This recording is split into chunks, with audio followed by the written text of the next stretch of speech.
Assalomu alaykum, hurmatli fermerlar, hurmatli paxtakorlar, hurmatli gallakorlar.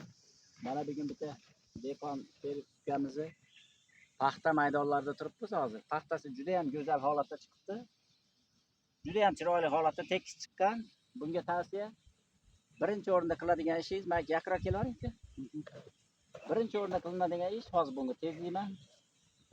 Chiroyli qilib kultivasiya qilish kerak.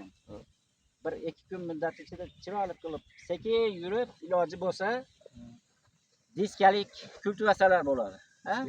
Diskani yaqinroq olib kelib, ichi tomonga tashlanadi turpoq. Diska bilan naralni qo'yiladi. Bitta chiroyli kultivatsiya qilsangiz, chuqur qilib sekin yurgizing.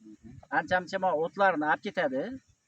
Qolgan o'tlariga mabodo rivojlanib ketadigan bo'lsa, mana asosiy dalangizda mana o'tlar bor ekan mana. Ha? Plus mana o't bor ekan. Assalomu alaykum. Bularga qarshi 2 tarkibli Kiviki Step degan yaxshi preparat bor. Baliqchi agrokimyo himoyada Kiviki Step degan yaxshigina preparat bor, 2 tarkibli. 1 gektarga 1 litrdan ishlaydi. Mana uni kultivasiyadan keyin, mana 4 ta chimbar chiqarsin, 3 ta chimbar chiqarsin emas. O'simlikda chiqib turib 2 ta chimbar chiqargandan keyin tezroq sepish kerak bo'ladi menga.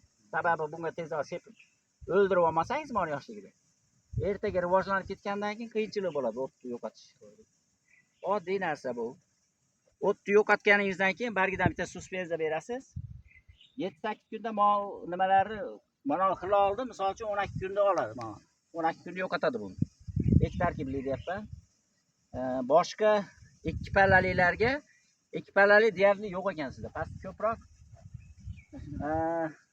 bunaqa nina bahli ekan mana. Buni o'sha men aytgan preparat olaveradi. Bitta kultivasiya, keyin siraji gerbitsid. Bo'ldi, shu tavsiya hozircha.